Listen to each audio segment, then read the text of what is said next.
আজকে যে গরুর মাংস ছিল সেটা ভাজা ভাজা করলাম, আলু ভর্তা বানালাম, একটা আলু ভর্তা ঝাল দিয়ে আর একটা ঝাল ছাড়া বাচ্চাদের জন্য আর ভাত রান্না করলাম। তো গরুর মাংস যতটুকু ছিল ভাজা ভাজা করে নিয়েছি মাছ ভাজা তাওয়ার ভিতরে। এটার ভিতরে ভাজা ভাজা ভালো হয়। আসসালামু আলাইকুম, কেমন আছেন সবাই? আশা করি ভালোই আছেন। তো এক চুলায় আলু সিদ্ধ দিয়েছি আর এক চুলায় ভাত বসেছি।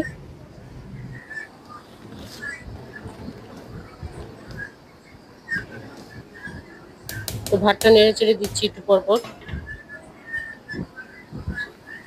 দেখেন আলু সিদ্ধ দিছি আর পরে ভাতের পরে ভাত বলক আসেনি এখনো, আলু সিদ্ধর বলক চলে আসছে পানি। তো যাই হোক,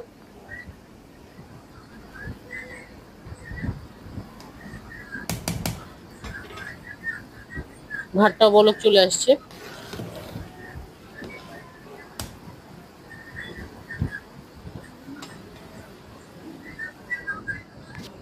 তো ভাত হয়ে গেছে, এখন আমি আলুটা ওই চুলায় দিয়ে এই চুলায় আমি ভর্তার জন্য শুকনো মরিচ আর পেঁয়াজ ভেজে নিচ্ছি।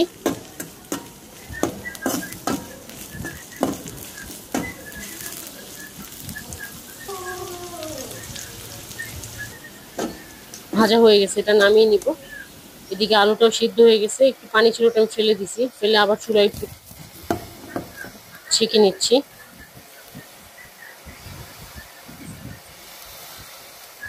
এরপর আমি মাংসটা দিয়ে দিব চুলায়, একদম মিডিয়াম আছে। ভাজা ভাজা হতে থাকে, এ ফাঁকে আমি আলু ভর্তাটা করে ফেলবো।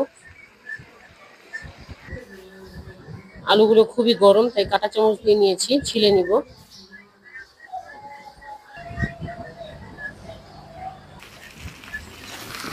এদিকে এটাও একটু নেড়ে চেড়ে দিচ্ছি, না নিচ থেকে লেগে যাবে। মাংস জাল দিতে দিতে মাংস পুরো ঝুড়া হয়ে গেছে, লাস্টে এতটুকু মাংসই রয়েছে, আবার রান্না করতে হবে মাংস।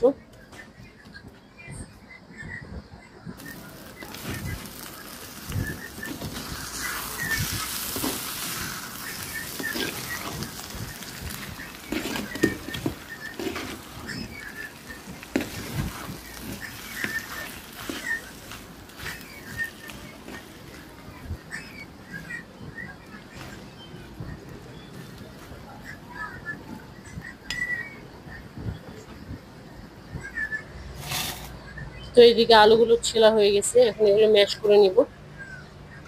এরপর লবণ দিয়ে দিব।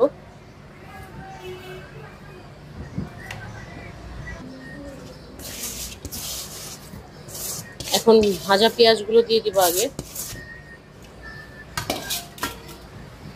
এরপর এটা মেখে নিব। মেখে সরিষার তেল দিয়ে মেখে তারপর আমি বাচ্চাদেরটা আলাদা করে আমাদেরটার মধ্যে মরিচ মেখে নিব, শুকনো মরিচগুলো।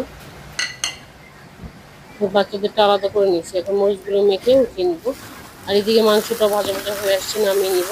তো আজকে এই পর্যন্ত, ভালো থাকবেন সবাই, আসসালামু আলাইকুম।